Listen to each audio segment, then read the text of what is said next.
Hello, my name is Roque Ballesteros, and I've been going to FirstSF for about 9 years now. And I serve on the leadership team. I have led a community group here, and I also serve on the AV Tech ministry. One of the things that I really appreciate about this series is we have been doing it for a long time. And I think this is the longest I've ever had a sermon series go at any church that I've been to. So that's good and bad.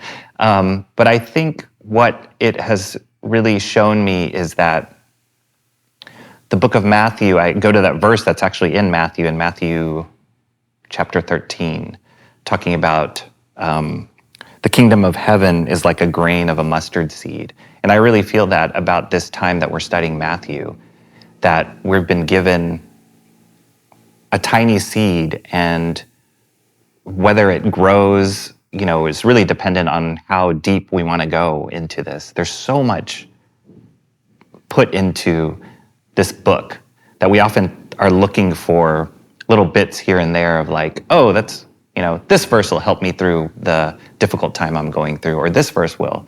But just to see Matthew, the book of Matthew, as a complete whole story, and being able to dissect it step by step by step has been very valuable for me.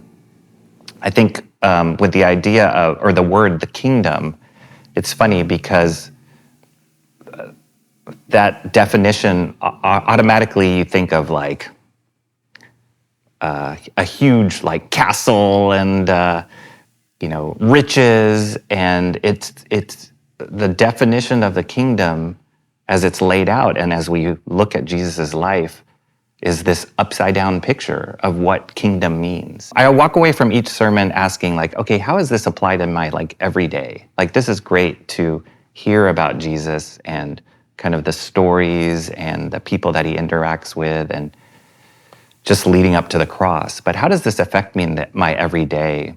And it makes me realize like my perspective on life and the things that I'm pursuing, the kingdoms that I'm pursuing, is oftentimes backwards or upside down from what Jesus says is his kingdom. It's been a journey, I'd say. I think we've been doing this series already for, I want to say it's like over a year. And if you were to ask me like, what's the most impactful sermon you heard? Usually it's the last one I heard because that's like the closest in memory for me.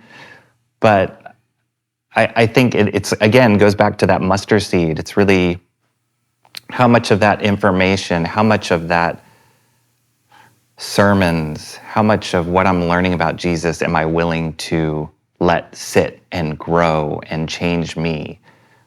Really depends on how much do I want to know my Savior? How much do I want to spend time with him on a daily basis? How much do I want to dig deeper?